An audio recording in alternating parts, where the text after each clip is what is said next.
Okay, good morning. It's 9 a.m. It's March 12th, 2014. I'd like to call the Ogdensburg Bridge and Port Authority board meeting to order. We have some various presentations this morning, and we'll kind of adjust our schedule to those presentations, whatever, and we'll make the first adjustment right now. I don't see the party here yet, but let's go to letters of communication. Mr. Davis, you have anything for us? Letters and communications to the board. There are a couple news articles during the period, nothing substantial. Okay. Can we have an approval of the board minutes for meetings held November 6th, January 15th, and February 5th? I'll move it. Doug moves it. I'll second. Second. Good morning. Any further questions or comments? No? Okay. All those in favor, signify by saying aye. Aye. Aye. No? Those board minutes approval is passed. We have our presentators right here, so I'll let you introduce and kind of go from there. Well, good morning. I'd like to introduce folks from the McClellan group. John, if you do the introductions, please. Sure, we have Doug McClellan, who's the principal owner of the McClellan Group. And Morgan McClellan is producer. Scott Gillis, our VP of Communication Technologies. Welcome. I'm sorry we couldn't bring Lynn back today. She's much better looking than either of these two. She's out of the country. Do you want to move forward with that presentation? Yes, we do. Yes. Do you need to We're ready set for it anything right up, now. or? We just need to plug the computer in. We were going to do basically a hurried up version of Okay. last. Come on right up here. Yeah. Yeah. For the record, we met previously with two other meetings of this group to get to this presentation, and some of this we have seen as board members or as committee members. Now the whole board gets to see the whole presentation. Morning. Nice to meet you.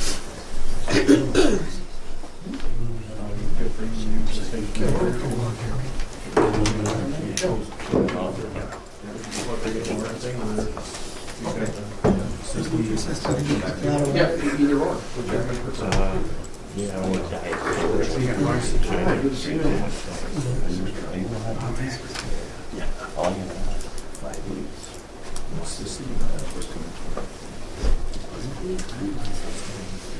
Sam, while they're setting I up, was just going to say, why don't we move something?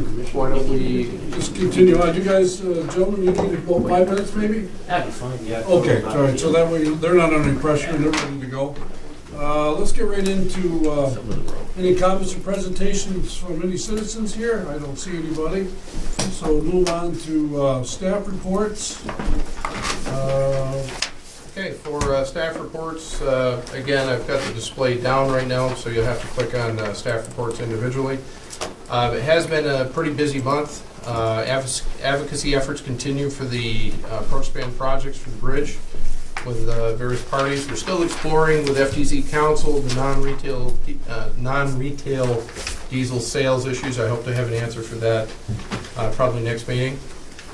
We've conducted follow-up regarding the Market New York grant. That's that $1 million incentive offer from Empire State Development. I've done a lot of work relative to secretarial needs. We'll be talking about that later today in executive session. At the port, the Section 107 study continues to run significantly ahead of schedule. Given where things are, it wouldn't surprise me at all to see this completed this year as opposed to next for the study. As you'll hear in the operations report, we set a record for salt for both tonnage and for shipments and destinations for the port. We had the arbitration in Syracuse, New York regarding the contractual dispute with the ILA. We believe will prevail based on the merits and past practice. Timeline on that, we should know the answer ultimately middle to end of May. We continue to work with the Northern Border Regional Commission under the fiber optic installation in partnership with DANK. The Rediscovering Your Backyard Wedding Expo was held over here in the Industrial Park. We're pleased to report we had over 200 individuals in attendance, and nearly 70 vendors. We're continuing to work with NYSERDA on a project in the industrial park that you're aware of. You're aware of the regulatory matter at the engine house that we're pursuing. There is a need to talk about the DeFelsco-Derringer OBPA transaction in executive session. There is a significant development there we need to talk about. And work continues at an accelerating pace at the airport due to recent developments, which we'll also talk about in the executive session today. Been a very busy period. Be happy to answer any questions that you have. Wait a couple, probably last month or so, we talked about maybe getting involved in some power over there for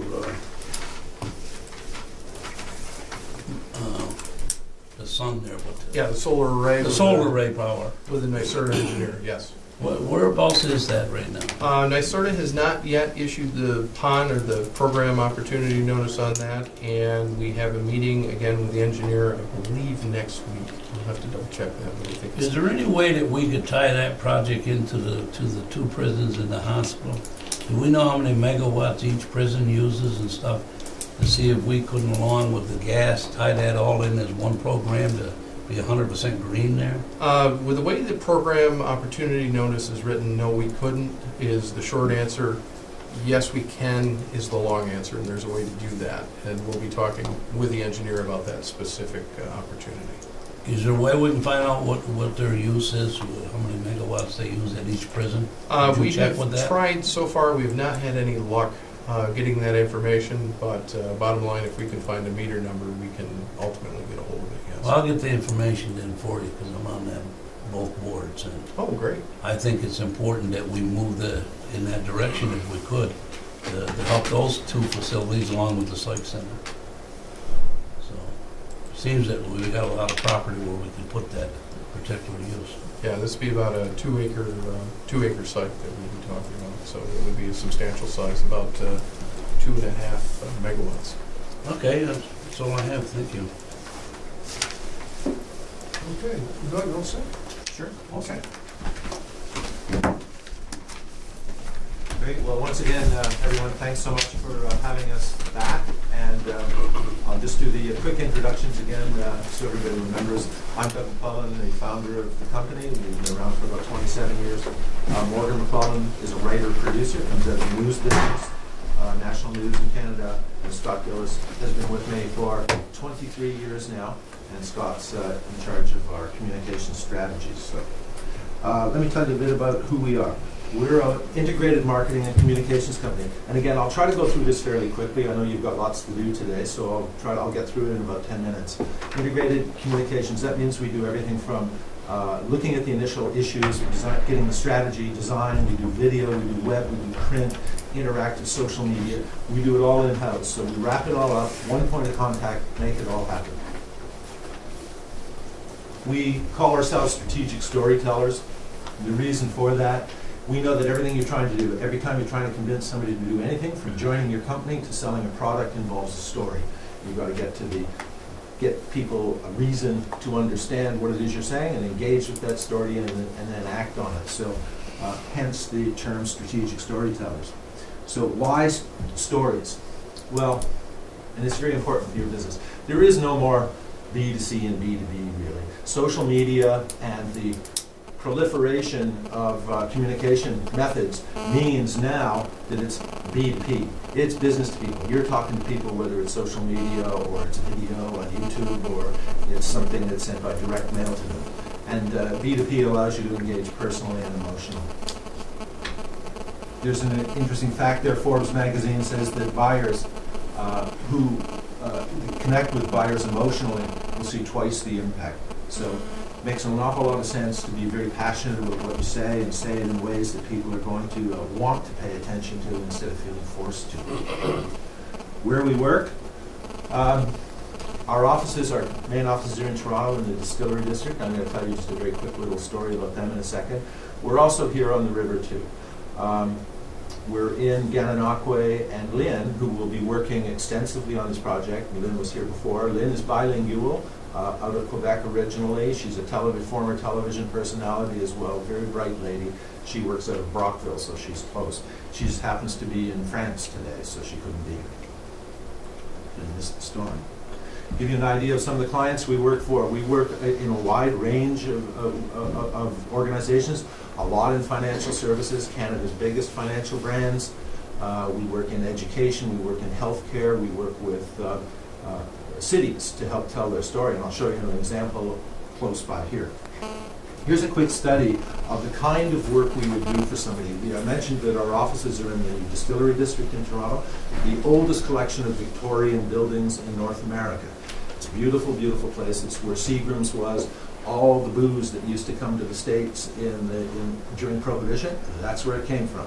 It's all been converted now into offices and we're in there. But when we moved in 2007, they had a problem for the whole area. It was thought of as a pioneer village. People thought, I don't go down there, you'll see people in aprons making bread. They thought it was only for tourists. They thought it was dangerous at night. If you went down there, you'd get mugged. And that it was too far from the downtown core. Fact is, it's a 10-minute walk. It's a beautiful walk from downtown core. So our job was to change that, to change the perceptions of that. So how we went about that, and this kind of applies to the way we work, we created a strategic marketing plan, looked at everything. We created new logos for them. We built their new websites for the distillery and all its offerings. We created the storytelling videos that are still on their website. You can go and have a look at all those. We created their print magazine called Distill, which was free handout throughout the distillery. And we co-founded their annual Christmas market, which is now in its 4th year. It's a huge success, probably the best and biggest in North America now. So in terms of results, how did we do? Well, the place is incredibly busy. It is the place to live in Toronto now. In the second end, this was came out from the owners. They sent us this on November 8th. And it was the second annual survey in Ontario. The distillery is now ranked #1 all-time attraction for people 18 plus who live in Toronto. And it was ranked #2 by respondents as their all-time favorite. It's a cool place. I know a couple of you have been through there before. But it had problems, big problems, perception problems, and that's what we try to help our clients do, is change how people think about things. So a little bit about our work in this area, what we've been up to. We actually got started down in this area on an ebook for quite a famous photographer, Ian Corristine. He's got about 5 print books out. We created his ebook for him. It has done very well. It won 2 platinum awards in America. It's for sale in 42 countries around the world. It gets 5-star ratings on iTunes all the time. And that really got us involved in there. What's interesting about the book is that, again, it involved website, it involved print, it involved interactive, and all this, and told the story. Another big thing that we're doing in this area is something called RiverQuest. RiverQuest is an initiative of the Aquatarium out of Brockville. So we are the agency charged with all the creative and technology, the interactive technology exhibits that will be coming out of the Aquatarium. And RiverQuest is an initiative that the Aquatarium has set up to really say, we are stronger together. Its purpose is to bring all the attractions down in this area, from Cornwall and Messina, right down to Sackets and Kingston, all the big attractions from Fort Henry, Bolt, and Singer. We were at the Remington Museum yesterday filming because we were coming down for this, and Remington Museum is a part of RiverQuest. If you drive by, you see their big banner outside, so they were thrilled to have us down. We spent about 3 hours there filming for them, and we will now, through RiverQuest, help tell their story. Again, it's all about getting more people to come to the area, increase the dwell time, spend more money on the economy, and that sort of thing. So RiverQuest is a really cool thing. We just launched the new website about 2 days ago, and I'd recommend you have a look at it. It's a very, very good website. We just put the mobile version out yesterday, and this website will continue to grow and tell the stories of all our partners.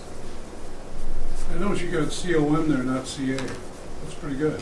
You know, Yeah, we got .com. Yes, I know. We always try for that. Yeah. Some people didn't pick that up. That's Yeah, good. yeah. Thank you.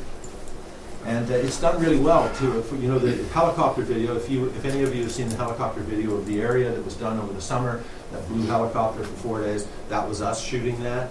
So we've created a number of pieces that have come out of that.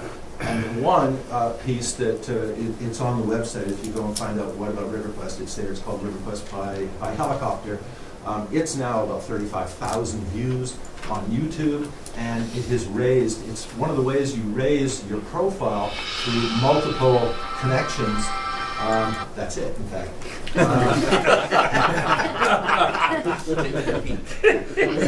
We were able to get that URL right to the top. So a year ago, RiverQuest was way down the list. You Google RiverQuest now, and it comes up quickly. So it's all part of, again, getting your story out in front of people. So other work in this area. So we did a version of the helicopter video for Brockville for their economic development, and we won first place in Canada in economic development. That was the award we got. We were actually, it was neat. It was all kind of mixed together. We were in Clayton for a partners meeting, and up on stage with Norma Zimmer, the mayor of Clayton and all, and when they gave us this award. So that was kind of neat that it was all tied together, both sides of the border and everybody working together. Very good. I wanted to show you this next video. This is kind of what we do in terms of getting people excited about things. Brockville engaged us to do an economic development video for them. It's 2 minutes long, so I hope we can take 2 minutes to look at that. I was able to work your bridge into this video too, so don't blink, you'll see it coming by. Here we go. Brockville is attracting more people to the area.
So again, short and sweet. This will be on YouTube, on their website, on social media, and what it does is it kind of snags people. It gives them an overview and gets them to learn more. They want to learn more, and we can speak to them.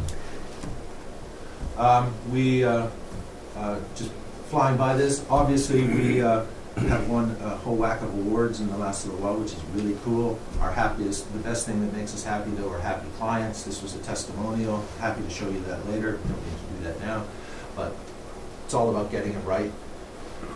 So to move on in the interest of time, I'd like to talk about Ogdensburg and begin with the end in mind, what we were thinking here. The goal, target key influencers, build your brand awareness, increase traffic on the bridge, measure success in an ongoing way, and then adjust the campaign. See what's working and move on. Well, can I stop you right there? Absolutely. I think one of the things you said earlier, and it always gets me, is perception. And I really look at this organization in this area is in this approach here, whatever it is, we need to change our perception, and that's a big part here. And I'd like you to address that if you can, and how some of this can change the perception of Ogdensburg, the Bridgeport Authority, all the things we do here. And I think that's an important element of what really needs to take place here. Well, I'm really glad you said that, because that was my final slide. You told me that, you called me this morning to say that. No. No, it's, I mean,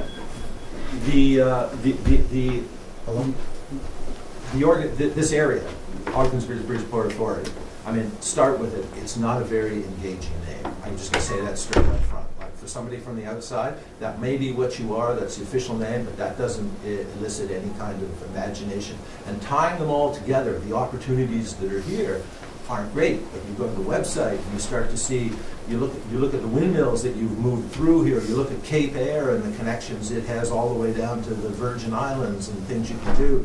You look at the bridge and some of the research we found on the bridge. It's a great story to tell, but it's just not packaged very well. So I would recommend that beyond this initiative, that we really start to look at a larger branding, positioning piece, an ongoing thing that really changes perceptions about the place. And it would involve things like we're doing for Brockville now and others. So we can talk more about that.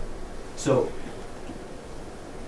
what we know so far, so our research on the bridge, and this won't come as any great surprise to you, but time is money, and the Ogdensburg Bridge saves time. We've heard that from a number of people. We also know that truckers are creatures of habit. They do what they've always done unless acted upon by an outside force. GPS favors theoretically faster routes, because it'll just plug in the 4 lanes. And we also know that your competition isn't sitting still.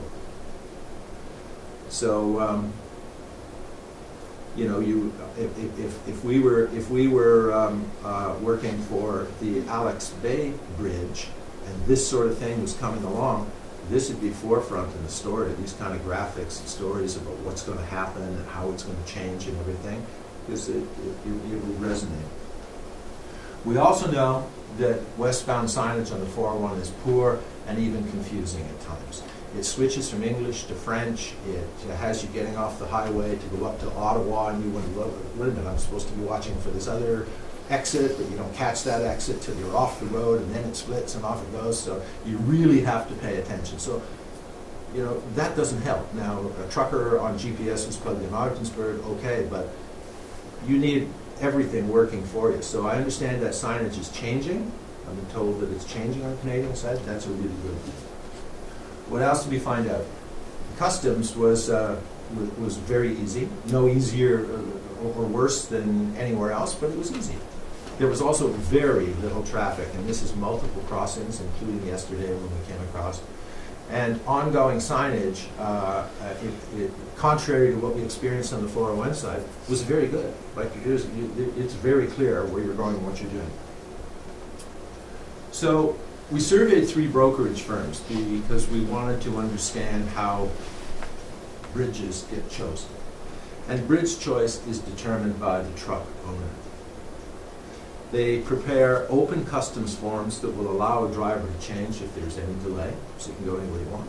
But also they don't even have to have, there's no need for a broker to have an office at either bridge. So when you contact your broker, say, I want to cross at Ogdensburg, they will prepare that paperwork, fax it or email it on ahead, and it's a done deal. So the decision on who makes that decision on which bridge to cross is primarily the owners or the owner-operator, and it might change due to weather or logistical problems. If there's a delay on a chosen bridge or whatever, the driver can change. But that's how decision-making is made.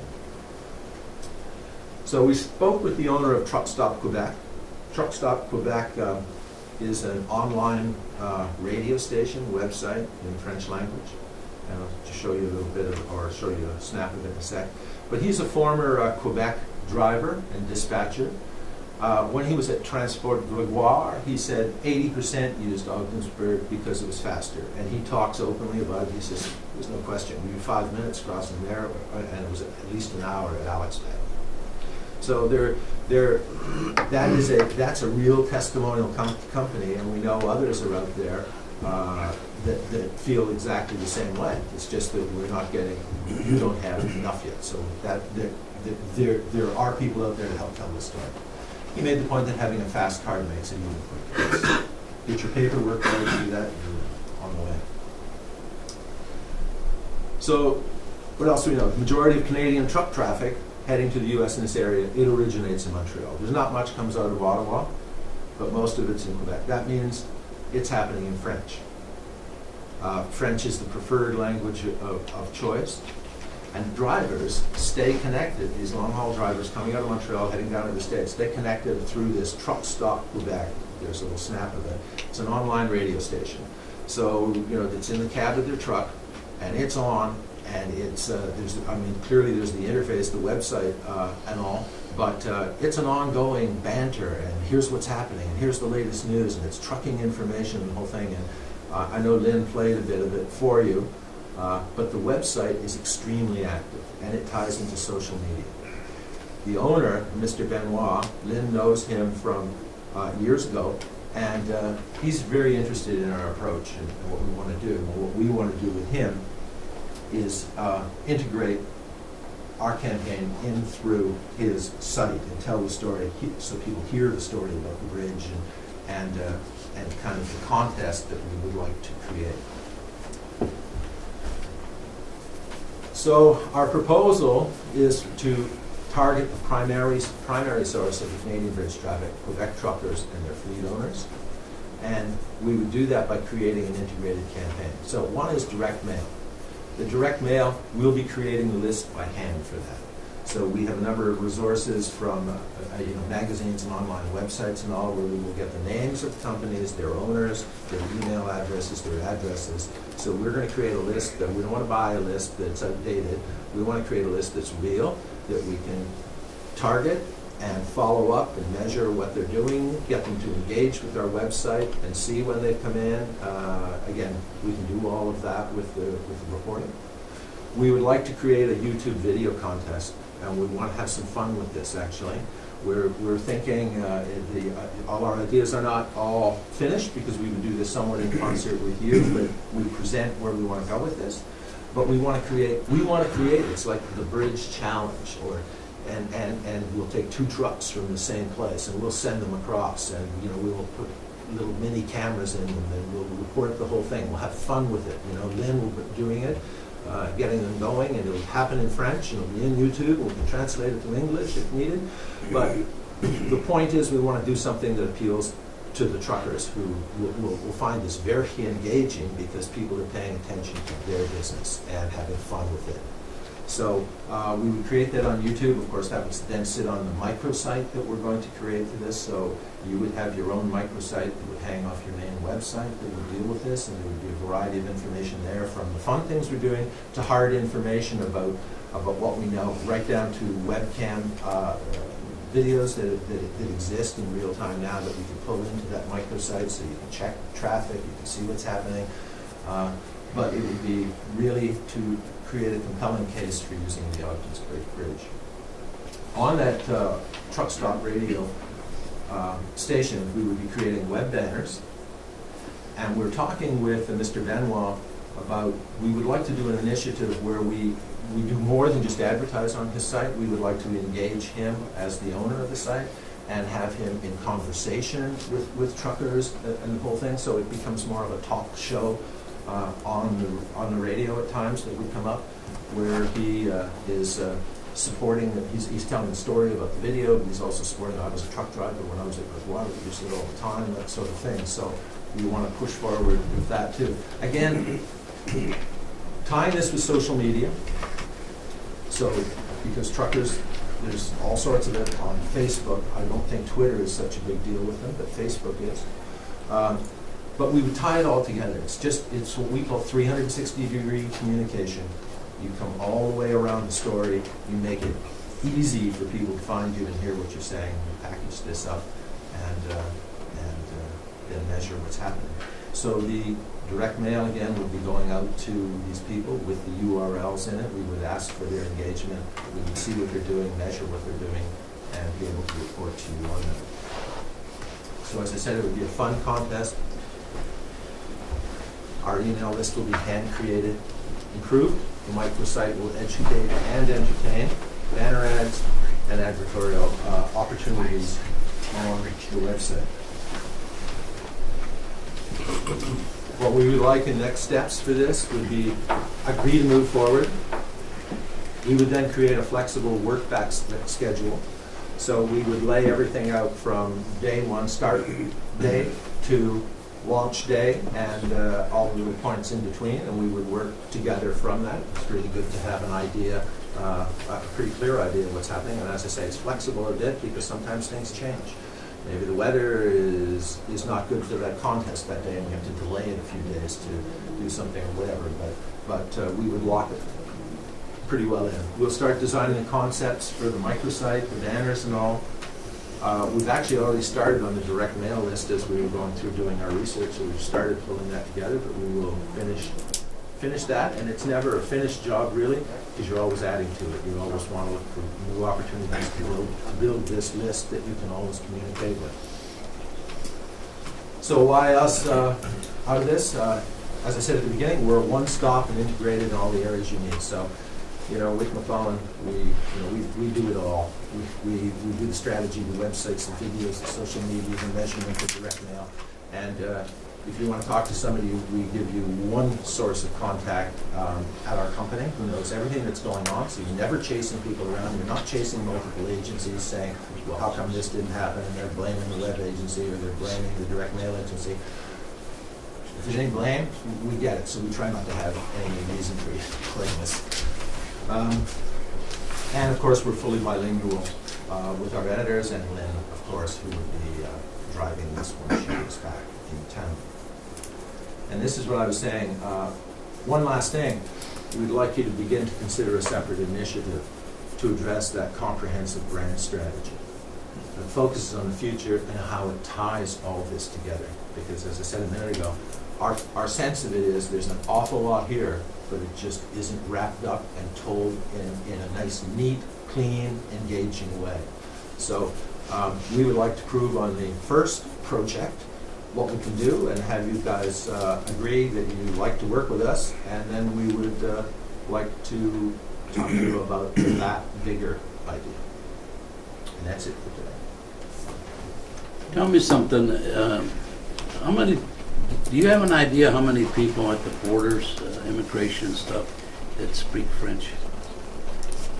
That speak French on A truck driver comes, he speaks just French, yeah. And I'm just wondering how many people that, On the U.S. side? yeah, I would guess none. Very, very few, but they tell us it's not an issue. It's And not. talking to the truckers, they said it's not an issue at either crossing. It's they cancel each other out. But what they did say is having your fast card, if you have that, makes a huge difference, because then everything in your paperwork is done first. The truckers who don't have a fast card, we found out, tend not to have it because they have something, I forget the term in French, but it equates to some sort of a criminal past. They can't get that card, and then they're delayed. It takes them longer. But everybody else is, it's if your paperwork's in order, you got the fast card, and even French Canadians, they're not completely dead in the water with English. They know enough to communicate. I know you said on your presentation that the majority of the trucks are coming to the U.S. originate out of Montreal. Yeah.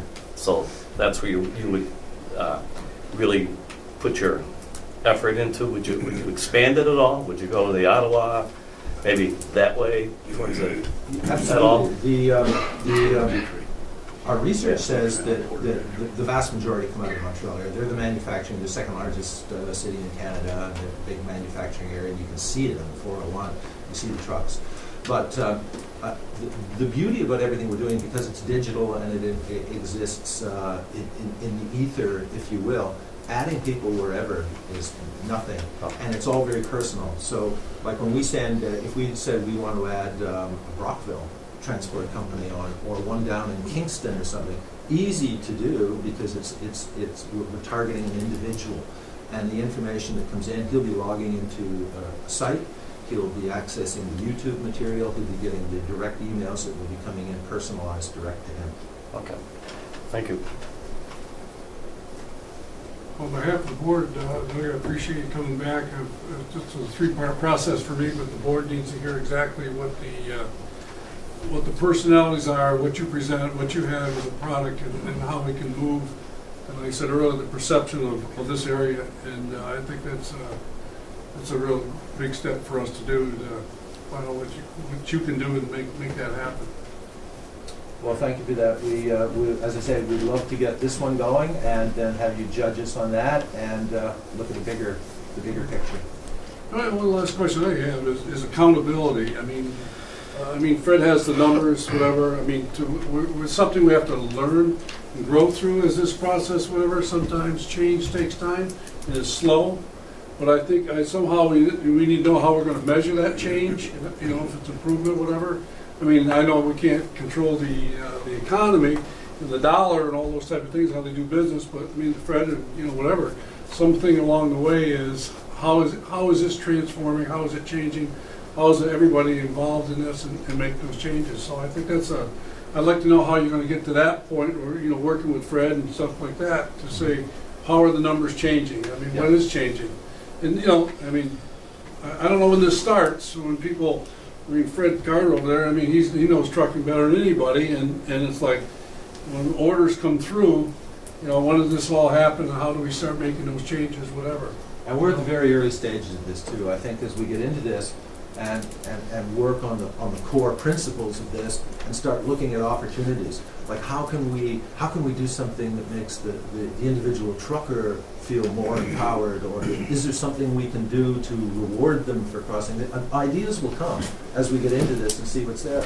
Like we had dinner in Ogdensburg last night. It came over to beat the storm, as I said, and help out the Remington. So, you know, we went for dinner at Little Italy, I think it was, and she came up to us after and said, "Oh, you're over from Canada? Here, let me give you a bridge pass." And she gave us a bridge pass. And That's where he's from. That was, Yeah, he's from Montreal. yeah. So that was, I mean, that was great. And I don't know how that might work in the trucking. I think there's things we have to learn more about your business, but I think together we teach each other. We learn about what we're doing and how we're doing it. One last question for me. Have you had any insight to the Port of Montreal, which is the port of entry for the Great Lakes? I mean, there's a big key too, because trucking companies, they control their company. Owner-operators control their truck. Yeah. So there's a lot of flow there, how them guys work out of the Port of. And I think that's something maybe we should look at, is the Port of Montreal, to make sure they know we're here. Right. Make sure, because that's all the traffic comes through the Port of Montreal. And, you know, it's put on the rail from there, and it's railed to Toronto and beyond. So how would that, this is my naivety on this, how would the Port of Montreal with rail service affect the bridge on this thing? Well, the trucking in Montreal, you know, to make sure they have knowledge of what we can offer here and stuff like that. Sure. You know, there's a ton of trucks that go out of that port every day, and a lot of it's by owner-operators. You know, and again, that's why it's so important these days to package your story in a way that works for multiple audiences. And I think the When Port of people go Montreal on your needs to site- be in that package. Yeah.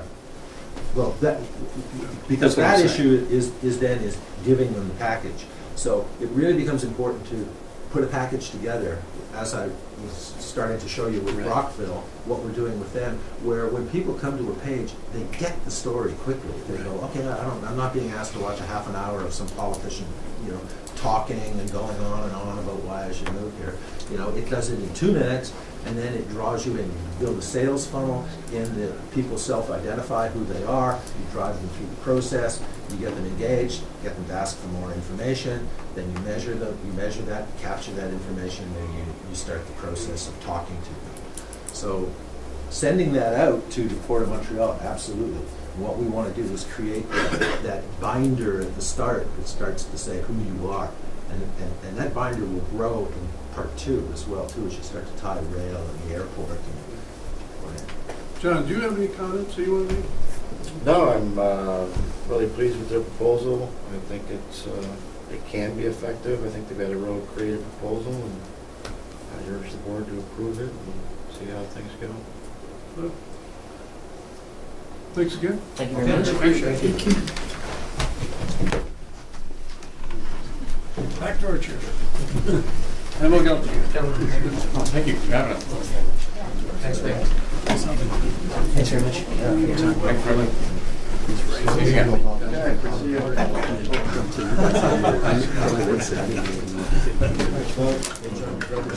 Oh, okay.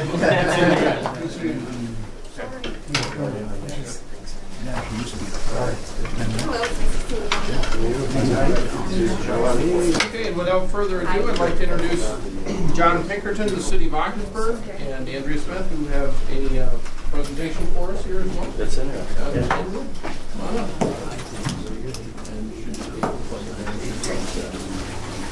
Thank you for having us. Yesterday, as you noticed, it was a nice day, so I'm ready. Perfect. You probably have heard a lot about, I know you've already heard a lot about the possibility of having the state convey land to the city of Ogdensburg that's at the St. Lawrence Psychiatric Center. I know for years and years, the community has tried to get some of that land so that we could do something with it.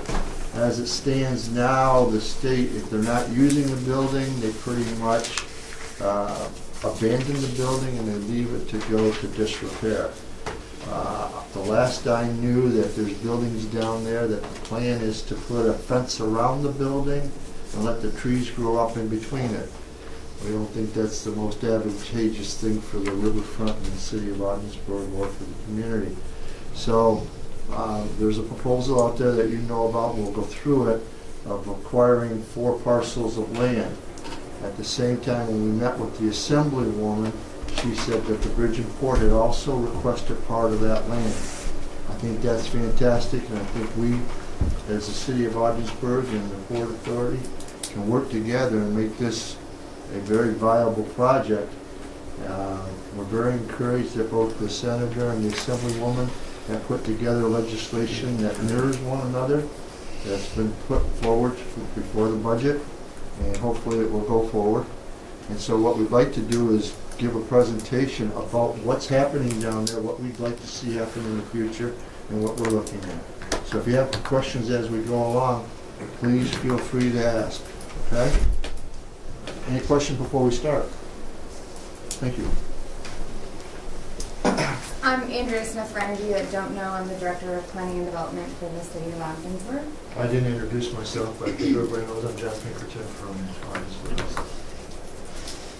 So as John was mentioning, we're just going to give a brief presentation about the surplus property at the St. Lawrence Psychiatric Center, which is also known as Point Airy.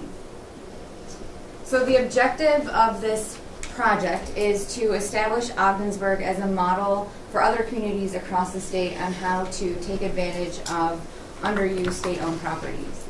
The goal is to define a path that will result in manageable projects and initial successes. Second, to increasing the city's tax base, which John's going to talk a little bit more about. What we have here is we have a slide that shows various communities similar in size to Ogdensburg. I did put some in here that are a little bit larger, and I just wanted to highlight a few things.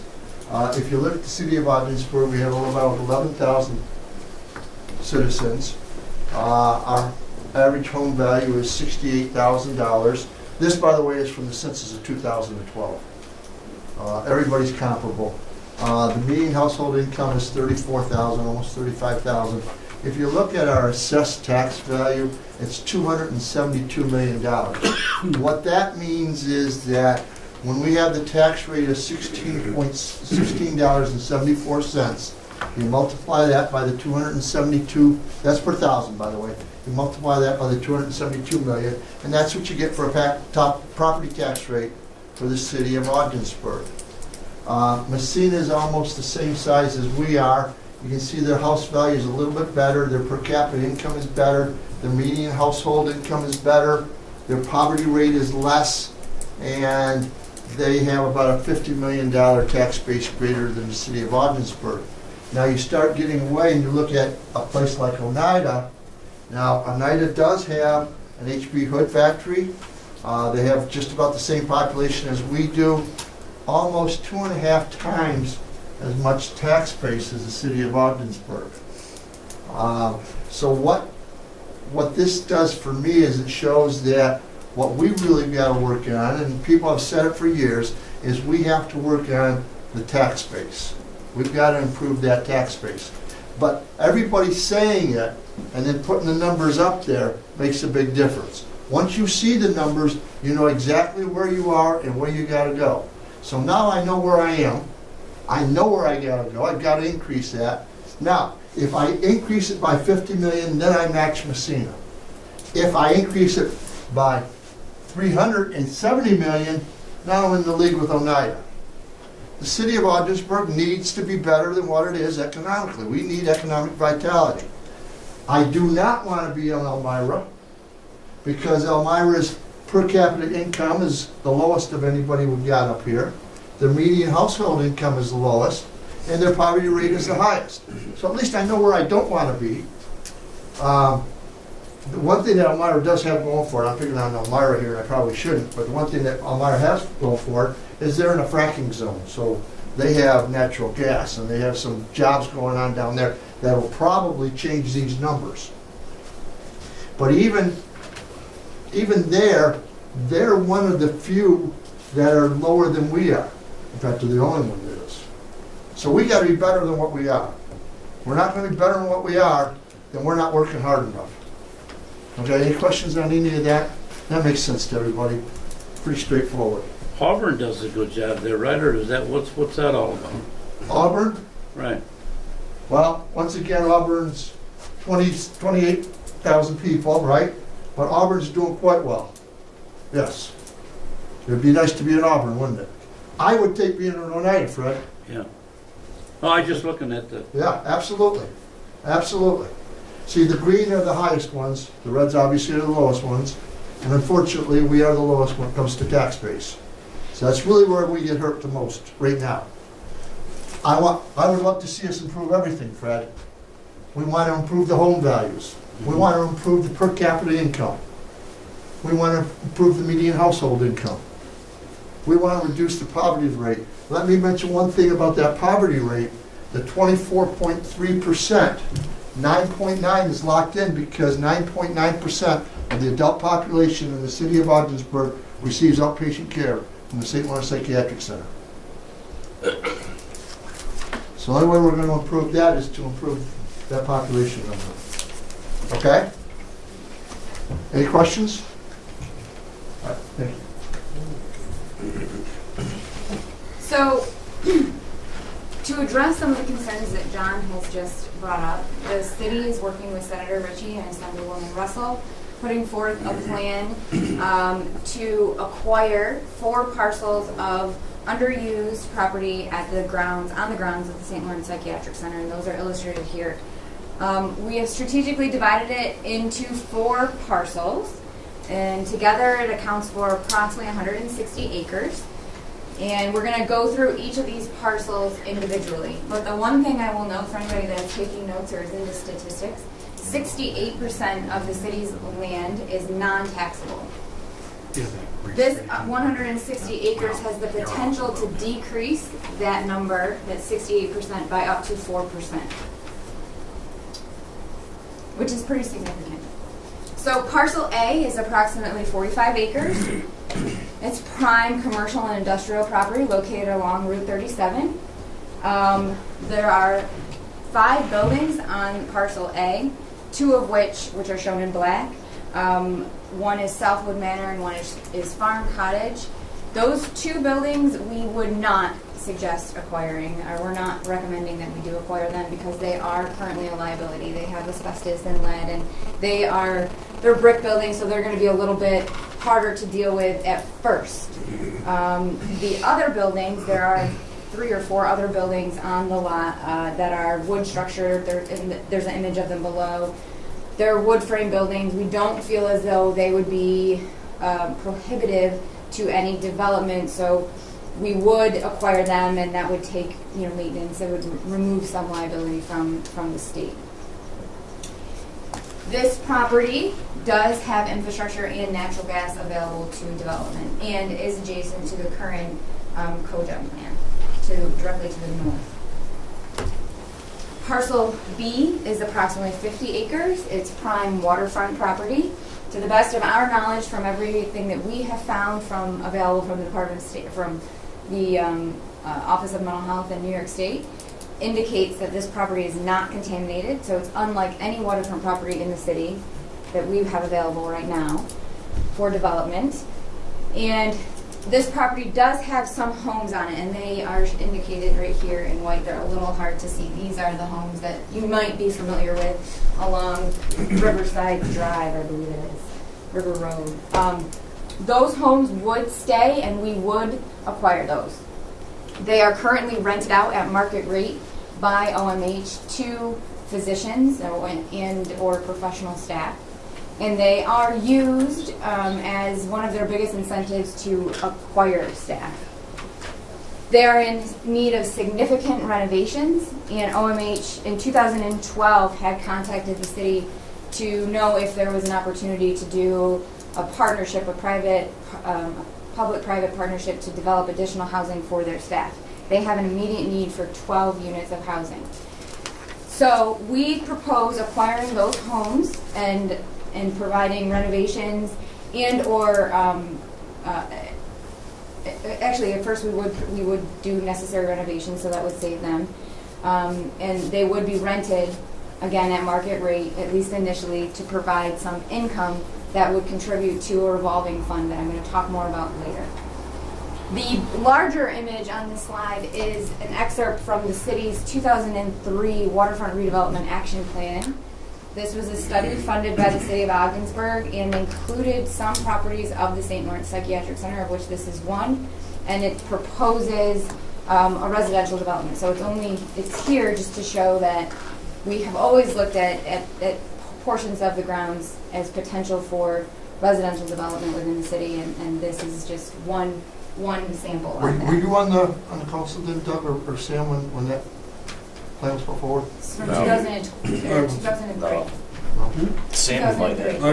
I wasn't. Okay. These are the homes that I mentioned, well, some of the homes that I mentioned that are currently rented out. This is parcel C. This is approximately 45 acres, and it's a wood lot. Primarily, it's a wood lot. It's adjacent to property that you're probably all very familiar with here in the industrial park. And it's close to Route 37 and the bridge, so here again, looking at potential commercial industrial use for this property. It is an existing wood lot, which is very obvious from the aerial photograph above, and could, again, serve, doing sustainable harvest of the timber on that lot could provide some funding, again, going into this revolving fund that I'm going to talk more about towards the end of the presentation. We are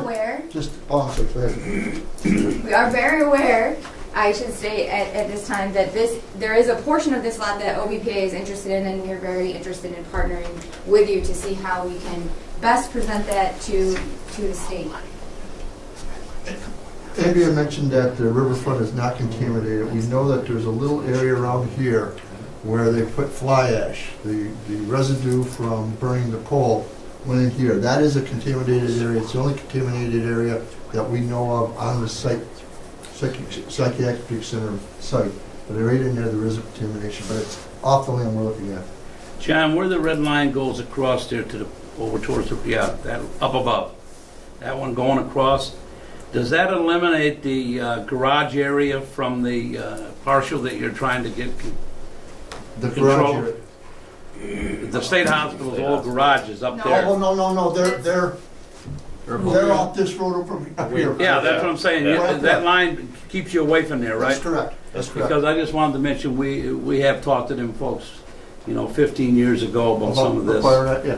And one of the things that we discussed with them was keeping part of the woods as a bumper where there's privacy for the people on the other side. Okay. And that's one of the things that was, and then of course that big chunk of wetland that's in the center there. Now, would you obtain that next to the old transportation building, the existing house that's there that the directors used to live There's in? no No, building. no, there's That's no- way out. That's up way out, front. yeah. Okay. That's Now, a perfect eventually- spot right there. Eventually, Andrea's talking about a revolving fund. Eventually, we would like to, because I told you that those buildings are being left and they're not in good shape. They're in terrible shape. There is some value to the granite, there is some value to the sandstone, but to tear them down and recoup the value of the sandstone wouldn't offset the cost of deconstructing them. But we'd like to get a revolving fund, and then we would go in and try to do that, exactly that. Take some of those buildings from the state and demolish them, sell off what we could, and develop that too. But that would come later in other phases. And as I remember, I think somewhere along in here is where the Assemblywoman showed us that you folks were interested in. Yes, And there's that a would not strip, be a problem. there's a strip along that field right there, yes. Yeah. Well, let We me, have a copy of that too, huh? let me put something out right now while we're fresh into this conversation, and the word was partnership. Yes. Explain, I mean, we have our goals and aspirations and working with you and doing all things together. How do you, maybe we need other conversation to do that, but how do you foresee a partnership at this point in time, John, to acquire this land to help have our input with this, to create this, to make this a reality? Well, How do you envision us to be a partner with you and to support the resolutions to do the type of thing? Because that's really what, what we need to talk about. sure. Well, if I understand correctly, Andrew, could we go back to parcel A? As I understand, you've requested on the Yes. the west side of this road, Right. south of these buildings for development, That's correct. right? And then we just showed parcel here, right, we've Now that got one this there, parcel John. right here, and then these parcels. Now that road, that red line is running up to the Yep. point up towards the river. Yes, right here. There's right there where the grass is growing, there's several lots right in there that Yes. tie to our front lots, Exactly right. which would give us more room to develop in that area and put some companies or whatever. Right. And that we see as, I don't see any reason why we can't do that. That's what you've got here, that's what Yeah. Wade That's said. what we've asked our Addie Russell to, Right. Now, Assemblyman this is, Russell to look at. this is the A, yep, this is the half of A, can you go back to that again? Mhm. Right here Yeah, is this portion right here. right. This is right up here, we did not ask for that. And then the other parcel is C. So all But you're doing is going along the edge of C. we actually have an overlay Do we? of that, Okay, but why don't we go through our presentation? and we'll come to that and we'll talk about it And individually. then- Is that all right? We can talk about the Whatever, interface. don't ruin your flow. All right. I knew she'd That's just my correct us. suggestion. I mean, I actually have to find the image, but I know I did it, so it's here somewhere. We were at C. Yeah, we're gonna see. So D, this is yours. Ah, this is mine. Okay. As you folks know, this is the cogen, and we've been working hard trying to find out what can we do with the cogen that makes it work. And there's many entities that are interested in collaborating with the people at the cogen, with Alliance Energy. The problem is that the client for Alliance Energy is the state of New York. And the state of New York has a lease agreement where the cogen stays on that land, they get the land free, and in return for that, the state gets free steam. Well, it costs the cogen, cost them a lot this year. It costs the cogen between $3 and $4 million to supply that steam to the psych center. The deal used to be they generated electricity, made the money on electricity, the steam was an off product, they don't generate electricity anymore, they sold their turbines, and now it's a proposition that the cogen's trying to get out. In May of 2019, that lease is up. When 2019 comes up, the state can say, okay, take that building and get her off our property. We don't want it anymore. We think that this has value to supply energy and heat to facilities along A.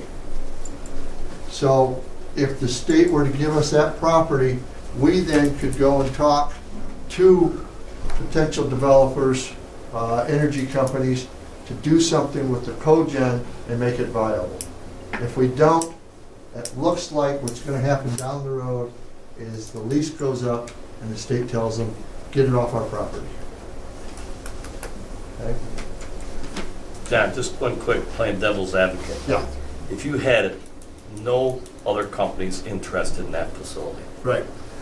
is there any plans that the city would want to take that over or whatever? I'll be honest with you, right now we could take it over because they haven't paid their taxes. Mhm. I won't touch it, because in 2000, first of all, I can't afford $4 million to supply the state with steam. Number two, in 2019, I can't afford to tear it down and move it. But if they gave it to us, if they convey the land to us, that takes that pressure off Alliance Energy. That opens all sorts of new avenues for potential, maybe for Re-Energy to go in there, Gestamp to go in there, somebody to go in there. Now, to your point though, Doug, there has to be a customer. So right now, we're trying to work with the state to make them one customer, but we'd rather have a private entity be the customer. Right? Okay, yep. Okay. So we've been talking, that summarizes the 4 parcels. And now I just want to just touch a little bit more on the revolving fund. John kind of jumped ahead and talked a little bit about it, so I'll just kind of re-emphasize a few points. John does that tour all the time. That's fine.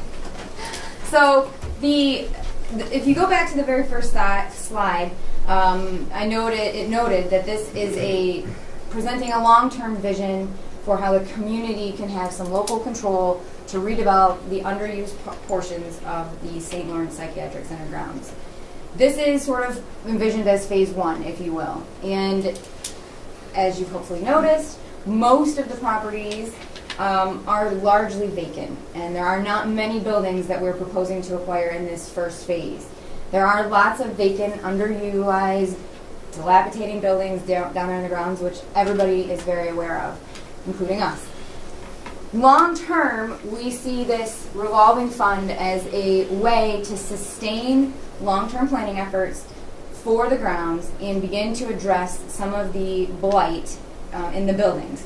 So the funds would be generated through the timber profits, through the lease and rental of homes, sale of the property, and partial allocation of taxes from those properties to a dedicated fund that would then go into, again, the planning efforts, potentially demolition of the building, so that the community can begin to have some real control over what goes on down there in the future. Why would the city assume responsibility for the state's buildings? Because the state's not doing anything about it, and it's a blight on our community. We want to turn a liability into an asset for our community. And we think if we don't do it, then who's going to do it? Like we said before, we've heard the plans are, and they've already started putting up fences. Just put up a fence around it and let the trees grow up through the middle of it.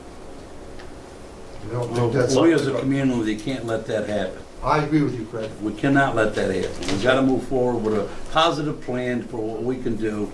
Get that state to help us clean up what buildings got to be cleaned up. Yes, And maintain what we can maintain. absolutely, which You know? is, And one thing that I wanted to say here, and I brought it up this morning earlier, is the solar power and all of this stuff. You have a unit in place right now with the cogen that has the gas capacity to do the heating and system, all of our buildings that's there now, for the evening when there's no sun. Then during the day, the sun would kick in. So we've got the land to do this, and I've asked Wade today to talk with you about it, to see how many megawatts the prison needs for each one, how much the hospital needs, and they gotta, tighten their belt up in the future on some of the things that they got over there to keep the costs down. But you got a key here with that building, so don't let that coal gen go to be turned into rubbish in an empty parking lot. Well, that's what we're trying to do, that's what Right. we're trying to say, Frank. And you got the gas already hooked up, so that's a plus for this community if they could use solar power and that to do some of the stuff that we gotta do. We're all green. What is the governor saying? We want green. What is the president saying? We want green. To follow on that, Fred, we also are looking at not just, we want to have a hybrid at that cogen. So you've got the solar out in the field possibly, and we've got biomass and natural gas. Yep. So we use biomass because he's got all sorts of NYSERDA ponds that are going toward biogas. We've got current renewable just down the road that could supply it. We already know how much we need and how much he could supply. He could supply the whole thing. Burns could supply the whole thing. So you're on the right track. We think we're on the right track. We just got to get the state involved. The first thing is we want to convince them that this is a problem for them. Just give it to us. We take that problem off your hands. Now we can start doing something with it. Is there any thought process in this whole proposal to the state to have them not only turn the land over to you, but take some responsibility to take care of some of them buildings, to tear them down, whatever? Or is that going to be I just, wouldn't put too much in the pie at first. Yeah, since we're not taking over any of the buildings, when we go back the next time, let's say we've got a revolving fund, Doug, and let's say that, I'm just going to throw out a number, let's say we got $200,000 we got from timber and selling some land, we got $200,000. And let's say we want to take over a flower building, and it's going to cost us $1 million to do it. Maybe we go back and we say, okay, we'll put up 20%, you put up 80%. I don't know what happens in the future, but at least that's the kind of thoughts we got to go through. Which is why there's the last bullet point there, which says that the revolving fund will also be used to potentially serve as a match so that we can work with the state and say, look, we've done this, we have X amount of dollars, we're willing to contribute, but we need this much more to be able to, tackle the flower building or whatever the next project is. So that's the other way that the revolving fund could be used in addition to demolition and some of the things we've mentioned earlier. Yes? Did the city consider going back into the generation of electricity too? Probably not. No? Because you got the substation, it's still, I guess it's still vacant down on our property. Yes. Down there. Right. Now that cogen goes directly into that substation. So we would like that to go into private hands. The city doesn't want to be, I was on the committee that proposed municipal power and the city turned that down. And I didn't think Wow. about municipal power, but to generate income. yeah, that was put on the back burner.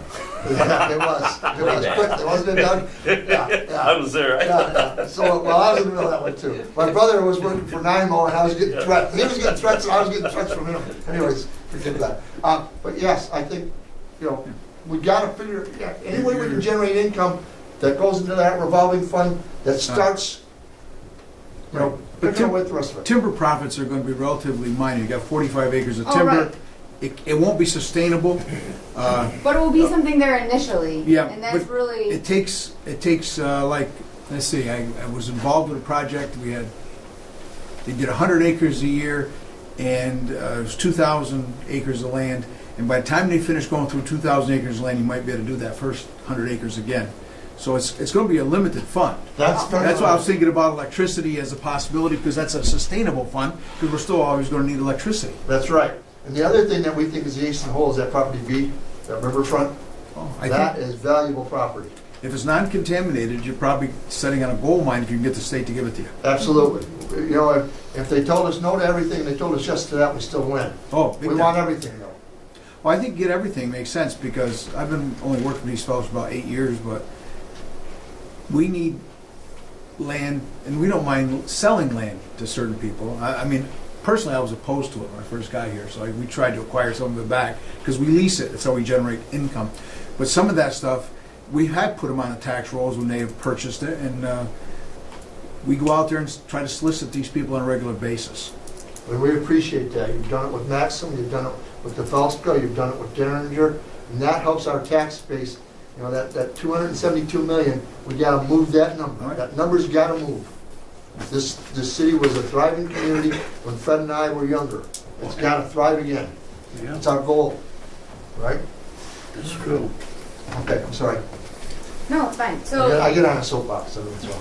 the only other thing on this slide that I want to mention is that obviously partnerships are key. So as we discuss partners, I'll try to find in here somewhere my other drawings where I've overlaid your request and our request. But I didn't amend this slide just for this group today. I promise you, you have always been, and for anybody that's seen this presentation somewhere else, OBPA has always been at the top of the list of partners. We want to partner with you on this. We feel like you are the critical partner in really being successful in this endeavor. So in addition to OBPA, there's the IDA, the RDA, the North Country Regional Economic Development Council, and obviously New York State. So developing partnerships to realize this vision is key, and you are a key partner.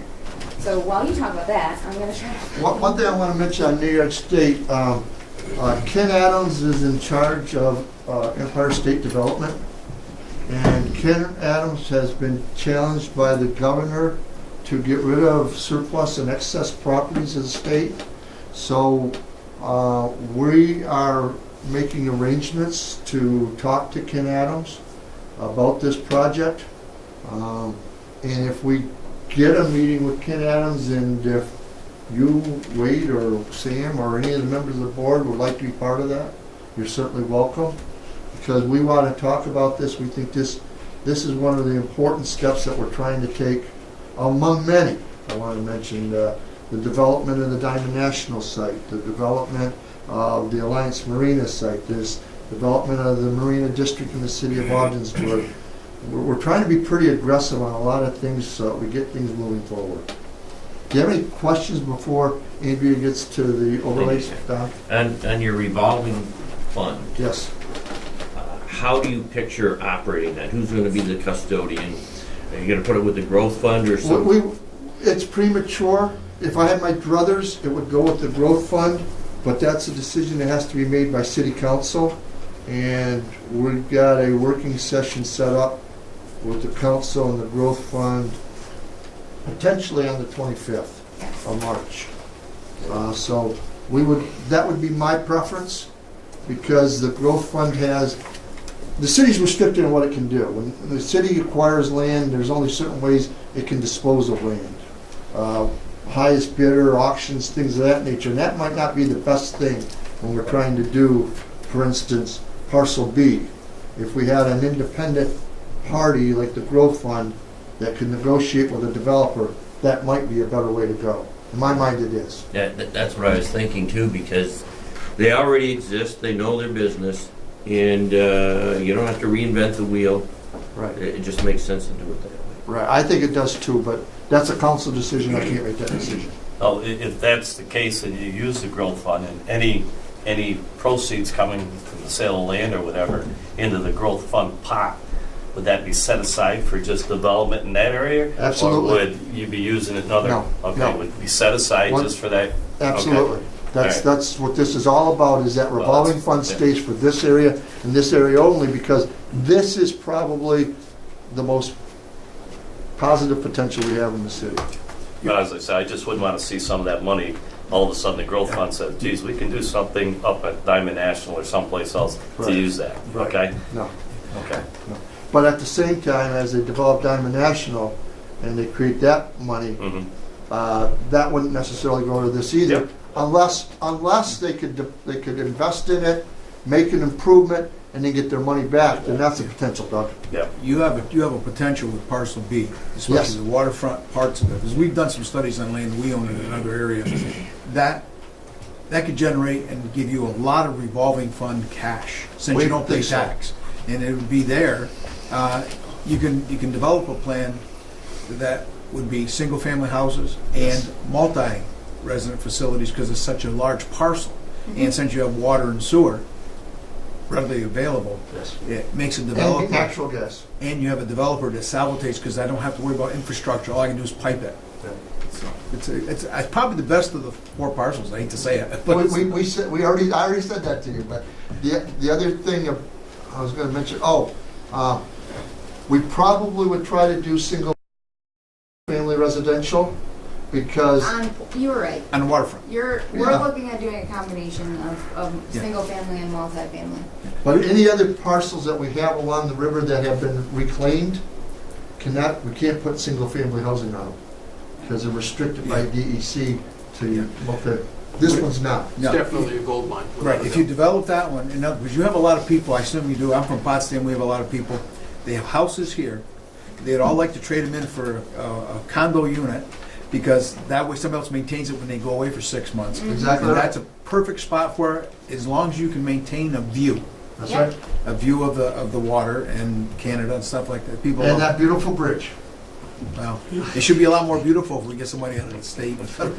John, let me ask you just one quick question, and I love what you guys are doing. I think it's ideal, but I always got the dark side of some of these people down in Albany, I'm sorry. You gotta We look have at to, I think we really gotta fight for this. All right. Because if this guy that's coming in there, Tacoma, says, I want you to look at all the surplus land that we got, I want you to look at it all, and I want you to do what you gotta do. I would hate to see some fancy broker organization take control of prime cherry-pick property that would block it. So does this resolution that the senator and Eddie Russell is putting in front of their people lock us in to this 4 pieces of property? Lock us in insofar as, Getting control of it. It's specifically for the city of Ogdensburg, the way that it's directed Right. right now that I'm aware of. So it's not, So if it's passed, then, it would go to the city of Ogdensburg, not, there's you know, no not that it development. would be available for public. then we sale need to like this. support that as much as we can. I think that's a great move for us because, a lot of people are gonna be looking at that and they see a lot of things that can happen there. And I'd hate to see an outside agency not located here. come- No Albany agency. We're getting it out of Albany's hands. No state involvement at all. Yeah, they, Or state, broker. No broker. state Right. tends to have the problem with hiring Community brokers only. to do That's that. what I'm talking That's about. the Yes. proposal. No, That's that- the proposal. Okay, I just wanted to mention No. that, Right, yeah. mix it up a little bit. We agree with you 100%, Okay. because we've been taken too many times to the cleaner. Oh, I guess we have. Yes. All right. So the map that's up here is just an overlay that I did based on the image, this drawing that I was given. I don't even know who gave it to me. Could you sign the bottom of that? So you can see how they roughly overlay. That's pretty much what it is. Yeah, the OBPA yellow there is a little less than 10 acres overall. Yeah. The only thing that we would ask, and we ask, is as you develop this, consider putting it on the tax roll. If you'd consider that, I'm trying to move that 272 million. That's all I'm trying to do. All right? Because this city's got to come back again. How would that transaction take place, John? I mean, if like, say we wanted, right where your hand is, Right. whatever it is, We'll make an agreement. We'll make an agreement. You say, this is what we asked for.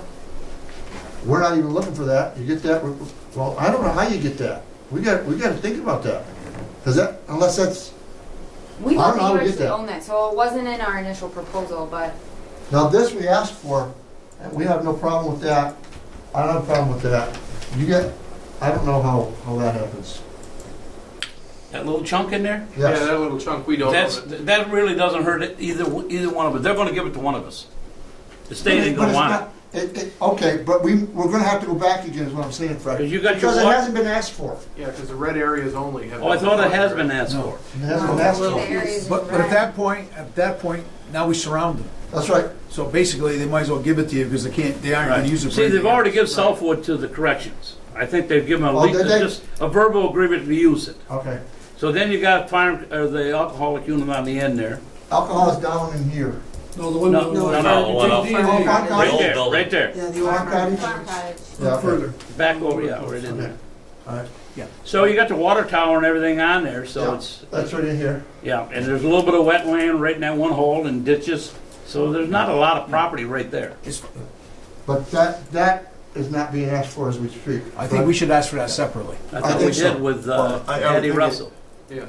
Yeah, I would think it should be asked for right off, not 5 years. Not later. No, I think we should. Well, go for my it. point is that this bill has already gone forward. Yeah. I would hope we wouldn't change that. No, don't change that, but I think we should put in a request to the same people for that chunk based upon what you've already done as a background. you've already laid the foundation. Right. All we're asking is to connect the pieces. I think that makes sense. And then as far as what you're requesting, it's not hard to do. Basically, your separate agreement, if you deed that property to us, the agreement would have a restriction on it that it has to be done, if developed, that they have to be put on the tax rolls because we have to sell the property to the village. And If you would be agreeable to that would make my day. I mean, I can't do I know how to do the work, but it's their It job. would make my day, but that's, you know, Yeah, it's if you board guys did that, it'd be fantastic. So it'd be a no-cost municipality to public agency transfer. Yep. John, doesn't corrections already have control of that? They put their water tower on that. Right there though, right? Yeah, that's the street, right, going across. That street's coming right out across here. All right, now back up, right there. Ain't there water towers right there, so they No, must it's right have... there. Next Right door. there. It's over there. Oh, okay, I'm sorry. Right there. Yeah, I think we should ask for us. So I didn't think about that before we came here today. It just dawned on me as I looked at it.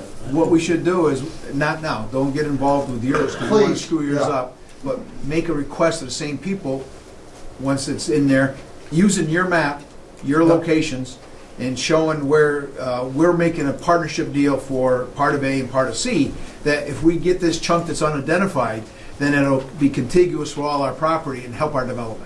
I think that makes all sense to And me. that's got to be a tiny chunk of land. Yeah, I don't know what it is. Do you know what? If The that, total's if 10 it's acres, you 2 said, right? acres, that's Yeah. excessive for that Yeah. little chunk right there. Yeah, it's not, it's just, it's, Does, you know where the cold storage area was? The cold story's somewhere in here, John. Right in there. Yeah, it's right north Yeah. of the I- 37. Where you I- turn I'm into close to 37? Right there. Right there. Yeah, it went all the way from Cold, yeah. 37 all the way back. Is that contaminated? or- No, coal's not a Coal's not contaminant. a contaminant? The ash is. Okay. The coal ash To is. the best of our knowledge, Well, is really how I would phrase that. maybe it keeps me out of trouble. We are unaware of any contamination with the exception of the fly ash that is north of parcel C. which should still be on state land. Which Right now. will still be on northeast correct. of parcel C, correct? So going back to Doug's question, before we would touch that, we want the state to clean that up. It's fairly concentrated and in a very defined area, to my knowledge, so that, cleanup efforts would really be, To be we perfectly deal with a honest lot with you, bigger issues, so. fly ash is used as a I don't know replacement if for we don't have Portland cement information on import, in cement manufacturing, in block manufacturing. But they are starting to come down pretty hard, and they may have a law coming out, because they've considered it a carcinogen.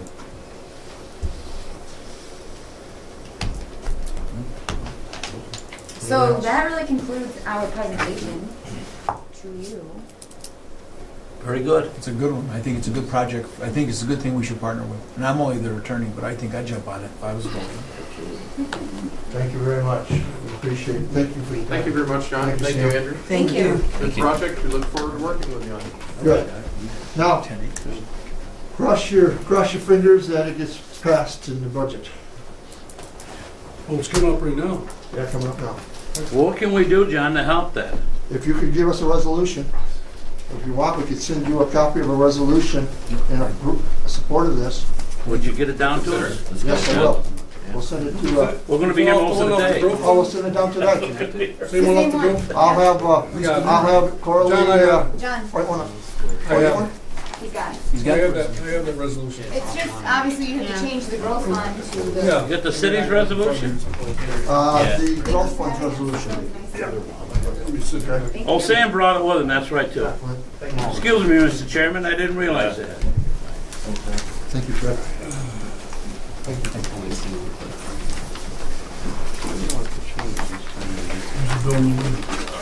don't screw him up. He helps me out. I know it is. Your mouse is not Thank you. Thank you, Andrew. Thank you.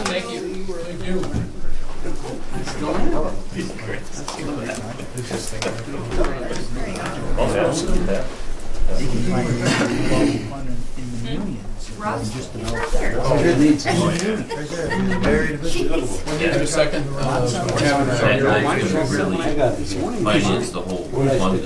Lots of Where's this pen? In your eyes, it's right in front of you. I'd like to hold it. Yeah, it is.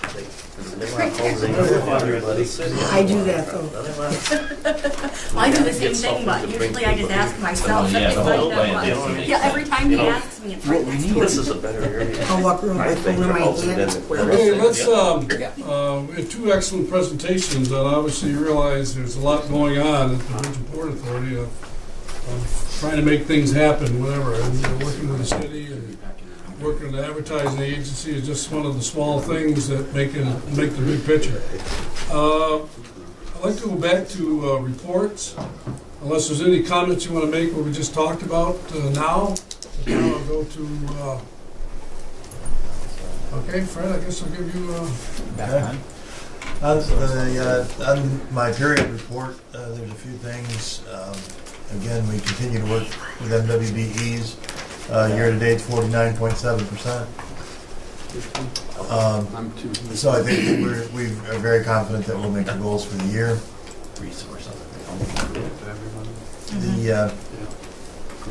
I spent a lot of time this month preparing for the grievance hearing in Syracuse, preparing information for our council, and then the actual hearing itself, testifying there.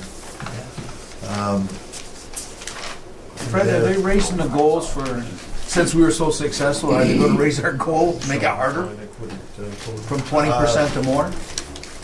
I think that if the goals are changed, everyone in the States is around 20%, unless you asked it to be higher. We will not be doing that. I believe, though, that this new initiative for veterans will add to it. We got a lot of veterans in But we do have a lot of veterans, and I think that'll be an easier goal for us to find locally. hold a second, time out, and I don't mean to interrupt your report, but it seems to me we've lost connection here. Yeah. Yeah, only the good survive. I still have mine. I do too. Well, we'll explain to you. I have the faintest idea why it's still here. Problem is the attorney's the only one with it. The attorney's got all the information. Yeah, but I don't dare turn it off. It might go away. Me neither. I don't, I've got mine up too. Mine says offline again. See if that fixes it. That resolution's over there Okay, just took somewhere. mine down. I think I Right, need it's to resource unavailable, it's got a robot all in pieces. I would suggest, Mr. Chairman, why don't we take a 5-minute break? Okay, yeah, let's take a While we 5-minute work through the break. technical issues. All right, we'll do that. See, never worry about paper because it doesn't go back.